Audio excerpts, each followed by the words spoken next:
I love working with Pierre. We've been on many projects together, and this is the only guy I ever met who's born in Casablanca, Morocco. Pierre Charles-Alerini. Well, like you said, I was born in Morocco a while back. And I didn't stay there very long. My parents moved back to France right after that. My father was 58 when I was born, and my mother was 22. Nice. And of course, my father didn't last very long, and he died when I was 14. And by that time, my mother had 5 kids. I'm the oldest, and I had 3 sisters. My brother was born the year my father died, and not too long after he died, my mother put me in a boarding school, and after that, we didn't really get along. I lived south of Paris for almost 25 years, and when we moved there, we didn't have running water. And one thing that marked me, that one day the power company came by and they changed all our lights, everything to 220. And in France, everything's in 220 or 480. But we didn't have any running water, but we had a washing machine. And we were pumping the water into the washing machine. That's a little detail. Anyway, I moved after I was in boarding school. My mother sent me away in the country, and I was in an agricultural school. And I was coming from the city. That first year, I got there milk cows. I harvested sugar beets. I made wine, and I made some kind of things. What we call that, salvage or something like that. That was made out of grass to feed the cows. That was a tough year, but I loved it. And after that, I moved south. Not too far from Paris, not too far from Versailles, and I went into horticulture and landscape design and things like that. Then I started a company right while I was still in college. And one day, friends of mine took me to Paris to meet some stewardess from TWA. And, make the story short, I married one of them 6 months later. And I got married in Chicago, near Chicago, in Joliet. Not by the prison, but and we moved back to France for a few months. My wife didn't speak English, didn't speak French, and she was missing a family. It was winter, it was pretty cold. She was used to the cold because she lived in Joliet. And then she decided to come back to the States. Like, we got married in December, and she came back in March. Then I had to apply for my visa because I came through the front door. And I arrived here in 1973. I worked with some landscape architect right away because I had to have a job lined up. I arrived in San Diego because a brother lived there, and it was easier as far as my line of work to be in California. Then I went to different landscape architect firms because at the time there was the first oil embargo. You're too young to know what it was. No, I was there. I remember. Yeah. Then I lost, I worked 3 months in San Diego. Then I found a job in Thousand Oaks. Then I was there 2 months. Then I got laid off, and then they gave me a good severance pay. Then I ended up in Orange with some landscape architect in the Circle, a big firm. And then there I designed a whole phase of a business park right by the airport in Santa Ana. And there I met the contractor that built what I designed, and I ended up working for him for 3.5 years. Then in 1978, I went on my own.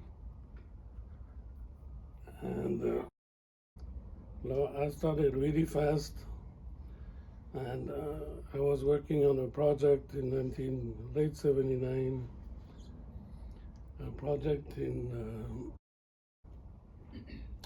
what is that? Well, I remember. Senior moment. I was like 250 senior housing. And in the middle of that project, the lending company told the builder that if they don't use union people, the union would pull all of their funds from the lender. Now, from one day to the next, we ended up union,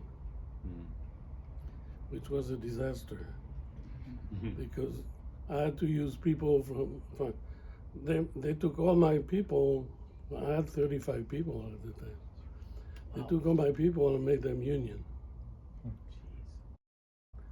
Now, all my costs doubled, and then I had to hire people from the hall, which were worth nothing. And then after that, another oil embargo hit, and I built it up. So in 1980, I built it up. After that, I negged up. At the time, in 1980, at one quarter, I figured that I might not be able to make the payment on my payroll taxes. I went to San Diego to the IRS and mentioned that to them and tried to work something out. And they said, no problem, just sign here. So I signed. And by the time I got back to my office, they locked up all my accounts. And I found out too that they made me sign 100% penalty. Oh my gosh. It took me about 10 years to recover from that. But I built it up. I started over from scratch. And I worked in the field, started with one guy, 2 guys, and rebuilt the business. And of course I had no credit, because of that little thing on my credit. Then in 2008, when things went under, for some reason, all the projects that I bid on, I got all of them. And Peace for family. Yeah. and I got swamped ever since. I've been busy during the recession. I got busy during COVID. We never stopped during COVID. Why don't we start doing some pictures? This one, I work for an engineer, which is a friend of mine now. He got me, that project is in Pasadena. He came to me one day and says, well, how do you want to rebuild this slope? I said, okay. And what happened there was on a big rain, there's a drain on the side, and that drain fell, and that hill fell down in the people's pool down below. Oh my goodness. Now we had to rebuild that. We had to bring it. That house is right above the Rose Bowl, and we had to bring 1,000 yards of soil, and we had to grade it all the way from the bottom on the way back up. Another little detail: this corner of the house came down a foot. You'll see later how we took care of that. That's the slope after we rebuilt it. We had to build there's a 10-foot retaining wall there and a V-ditch.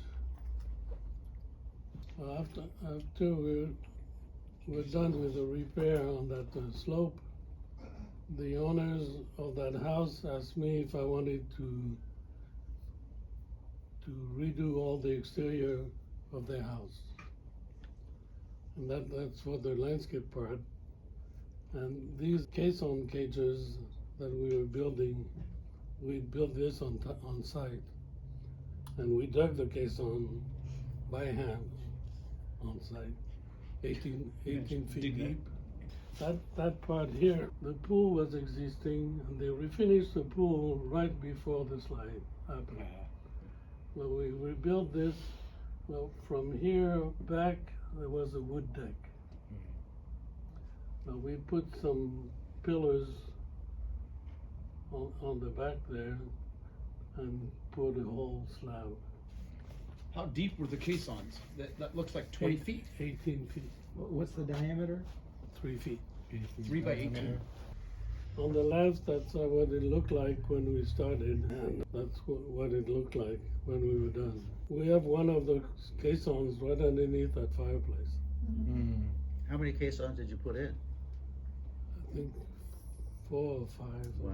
That house was built, I think, in the 30s or so. There was no insulation. We took everything down to the studs. I put insulation, sheared it. We hid a lot of pipes and wires that were sticking out on the outside. And that's the only thing that was left that was original. So we wrapped it, and it's all hardy shingles. It's the side of the house and what it looks like. You've been there. Yeah. It's beautiful. Well, that's a project that did not too far from my office. That's what it looked like when I first looked at it. The pool was there, and no access for any equipment. It's all handwork, and that's what Nice. it looks like now.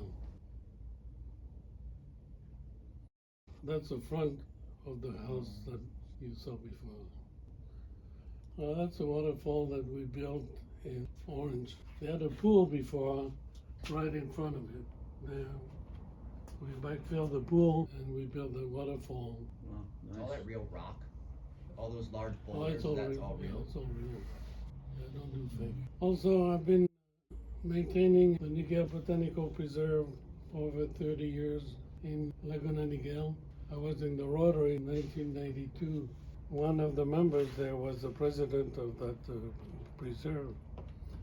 And it's 19 acres, right in the YMCA in Laguna, Niguel. And from right away, it says, well, somebody needs to take over. He was older, and I ended up being president of that. And for a year and a half, there was absolutely nothing there. And after a year and a half, they said, well, we need somebody to maintain that. And I said, well, I could do it. And they said, but you can't be president at the same time because it's a conflict of interest. I said, well, who wants to be president? And I've been building and maintaining that place ever since, and we're still doing it. By the way, on April 20th, we have that, what they call the Volunteer Connection Day, and we get about 150 people from the community, and a lot of kids that need some, community hours come, and we do some planting of all kinds of things. We're about out of time. Any questions? When you built the waterfall, I noticed that you had it sheeted. Was that, and that stayed in place, that black Oh, yeah. visqueen? Yeah. And so that was, so how did you get the concrete to stay? It looked like it was just right up on the Well, slope. I benched it. Oh, you benched it, okay, yeah, yeah. So a good referral would be somebody wanted a pool and spa, or? Anybody that wants anything. A small castle, Build a backyard patio. Yeah. a palatial estate. Yeah. What if they just want their pool replastered with new tile? Yeah, we can do that. Yeah, we can do that. All right. Thank you.